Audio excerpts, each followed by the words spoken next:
Nós vamos hoje tranquilizar as mamãezinhas, as gestantes, as futuras mamães. Vamos falar um pouquinho da relação da gestação com o coronavírus. A gente acabou de dizer no primeiro bloco que já tem 3 casos suspeitos, gente. Não vamos nos amedrontar nem criar pânico, porque estão sendo investigados ainda. Mas a gestação é um momento que a mulher realmente fica mais sensível, fica mais preocupada, fica mais ansiosa em relação à saúde do bebê. E hoje a gente vai tratar um pouquinho desse tema para deixar super dicas de como vocês podem estar se prevenindo, tomando bastante cuidado e ficar tranquila, que é o mais importante para o bebê nessa fase. E quem vai conversar comigo para tirar todas as dúvidas, Dr. Diego Henrique, que já está aqui com a gente e vai tratar desse tema hoje. Bom dia, seja bem-vindo mais uma vez. Bom dia, Carla, bom dia a todos. E muito obrigado já por ter aceitado aqui o nosso convite para a gente bater esse papo. Doutor Diego, eu estava dizendo para você aqui no comecinho do bloco, nos bastidores, aliás, que a Associação Brasileira de Ginecologia e Obstetrícia lançou um comunicado específico para tratar dessa relação do coronavírus e da gestação. Quais são realmente as principais indicações desse documento? Esse documento ele esclarece a FEBRASGO, né, a Federação Brasileira de Ginecologia e Obstetrícia. Isso. Ele faz um breve relato, né, da origem do vírus, da situação mundial, né, de casos até 1º de março. Um documento bem completo, onde ele... Atualizado, né? Exato. Onde ele coloca até estudos que já foram feitos diante desse quadro novo, tudo muito novo, com gestantes mesmo lá na China, né? Então, é um documento bem interessante que depois a gente pode até estar repassando para vocês. Com certeza. Doutor Diego, assim, o que é de principal que a gestante deve saber nesse momento? Porque, como a gente disse, né, é uma ansiedade inteira durante a gestação, faz os exames, faz o acompanhamento pré-natal para que tudo fique bem. E eu acredito que quem está gestante hoje está numa situação assim, meio que com medo, ansiosa em relação a esses casos, agora que tem esses casos suspeitos aqui em Mossoró. Mas o que é que exatamente as gestantes precisam saber e qual é a indicação nesse momento para quem está gestando? Bem, toda infecção, inflamação, diria assim, é temida na gestação e a gente precisa ter cuidado. Lógico que isso existe, é um alerta mundial nesse sentido, né? A doença já se alastra por mais de 67 países e nós precisamos ter cuidados. Os cuidados são os cuidados que nós já deveríamos estar tendo com todas as outras infecções, inclusive de vias aéreas, né? Os resfriados e tal. O coronavírus é um vírus RNA, né? Então ele tem um poder de mutação mais rápido. Ele já é a mutação de um corona anterior. Inicialmente era um vírus que só infectava animais e ele foi estendido aos seres humanos. Ele tem uma letalidade, por incrível que pareça, baixa, né? Os sintomas variam de um resfriado comum a uma insuficiência respiratória grave, que não são a maioria dos casos. E o detalhe é a taxa de infecção dele, que é alta. Então ele é facilmente ele é possível de infectar um novo cidadão. E os cuidados, como eu tinha dito, e que todos nós já devemos saber, é higienizar as mãos, né, evitar contato com pessoas com resfriado, sintomas respiratórios, né, de gripe ou resfriado comum, o uso de máscaras, né, e evitar levar a mão aos olhos, à boca e nariz, onde a gente favoreceria essa situação de transmissão. Entendi. E assim, caso aconteça, as possibilidades de uma gestante, por exemplo, apresentar esses sintomas, fazer o exame realmente e comprovar que é o coronavírus ou outro tipo de infecção, H1N1, gripes e tudo mais.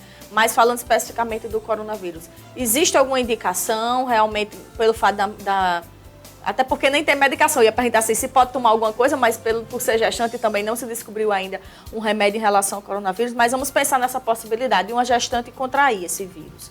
Né? E como é que fica a gestação, quais são realmente os cuidados a partir daí? Então, é considerado um caso suspeito se ela esteve numa área de risco, né? Teve contato com alguma pessoa sabidamente infectada, ou tipo norte da Itália, China, se a pessoa teve contato com isso, o período de incubação é de 2 a 14 dias, então geralmente a pessoa vem a adoecer nesse período, né? Daí a ideia da quarentena. O diagnóstico ainda é um problema, né? Ainda é tudo muito novo, né? Muito novo, o vírus já foi sequenciado, mas o diagnóstico de biologia molecular ainda é, para nós do Brasil, é o PCR, que a gente chama, que é a identificação genética, né, colhe-se material de vias aéreas, geralmente por volta do 7º dia, para que possa ser feito o estudo dessa secreção. Aqui, para a gente dar um diagnóstico desse, a gente pode ter uma suspeição e, a partir daí, iniciar esse processo de diagnóstico, precisa do PCR, diferentemente da China. Lá, o raio-x é suficiente, porque é uma área endêmica onde foi inicialmente identificado. Então, o que é que deve ser feito no caso de suspeição? Essa paciente esteve na Itália, né, e apresentou esse quadro entre 2 a 14 dias desse período. Ela deve primeiramente comunicar com notificação compulsória, né, as autoridades devem tomar conhecimento para que possa ser isolada essa paciente, todo esse sequenciamento de diagnóstico e suporte de tratamento, porque as medicações antivirais, nada disso surtiram efeito. Então, as medidas são paliativas, né, de hidratação, de medicações sintomáticas, suporte respiratório quando necessário. Essa é a orientação a princípio. No grupo especificamente das gestantes, não muda nada, né? Elas também, nesses 2 grupos, sequências de casos lá na China que foram feitos, com 8 gestantes, não houve significativa diferença do quadro da população em geral. Embora, assim também como a população em geral, as comorbidades que essa paciente traz podem piorar. Entendi. Se ela é hipertensa, tem pré-eclâmpsia, isso tudo piora. Entendi. Tanto que o caso mais grave, pelo menos o que a gente vem acompanhando de notícias em relação ao coronavírus, é uma mulher que não está gestante, mas que já tinha uma doença crônica e está na UTI com dificuldades respiratórias. Então, é isso que o doutor Diego destacou. Se já tem uma predisposição a uma outra doença, já tem uma imunidade ali mais baixa, realmente o vírus, vamos dizer que ele vem com mais força, mas aparentemente é um resfriado, são sintomas de um resfriado e que as gestantes, como o senhor falou, não tem diferença de ninguém, a gente já se cuida todos os dias, e quando se está gestante, mais ainda. Então, realmente reforçar esses cuidados. Doutor Diego, é tudo novo, a gente fica com muita dúvida, mas é tudo ainda incerto em relação, por exemplo, se vamos pensar, se uma gestante realmente confirmou, e qual seria o prejuízo para o bebê? Será que vai passar para o bebê? Como é que vai ser o parto dessa gestante em relação a isso? Existe ainda estudos em relação a isso? Já estão pensando nessa possibilidade? Nesse documento ele coloca que, diante de uma situação dessa, deve-se, como tudo é novo, as consequências para o bebê a gente ainda não sabe, deve-se ser discutido, né, entre a equipe se opta-se pela via de cesárea, já que seria possível um melhor controle dessa infecção, dessa possível transmissão, né? Ou mesmo o parto normal, mas que sejam tomados alguns cuidados extras, né? de barreira, de proteção da equipe, de forma a evitar a transmissão. Entendi. Então é isso, é tudo muito novo, realmente. O documento mesmo diz, convivendo com o desconhecido, ainda se estão estudando a possibilidade de uma vacina e tudo mais, mas a gente quis hoje trazer o doutor Diego para você que está em casa, que está grávida, está esperando seu bebê, está ali naquela preocupação, um pouco ansiosa. Doutor Diego, qual o recado que você deixa aí para as mamãezinhas, para os seus pacientes que devem estar temerosas em relação a isso, mas reforçando aí esses cuidados e que realmente fiquem tranquilas, né? Porque acho que não é motivo para tanto, né, doutor Diego? Exato. Eu acho que o mais importante é não criar-se um pânico, né? Dentro de alguns meses a gente vai ter essa situação controlada, na minha opinião.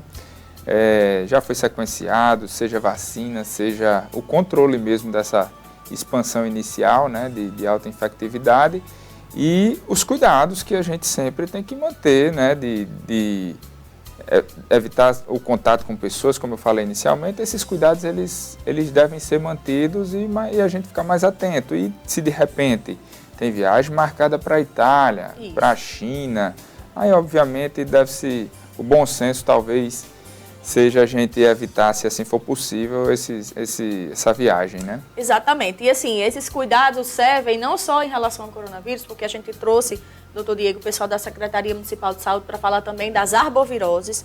Todos os anos tem casos de dengue. Que mata muito mais, né? Exatamente. Atualmente são mais de 400 casos confirmados no estado. Então, cuidado em relação à dengue, à zika. Continua, a gente teve aquele surto de 2015, 2016, teve a questão da microcefalia.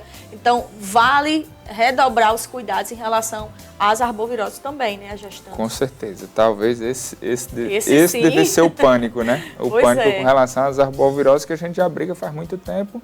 E por costumes populacionais, talvez, às vezes até uma atenção dada de forma inadequada a esse ponto, né?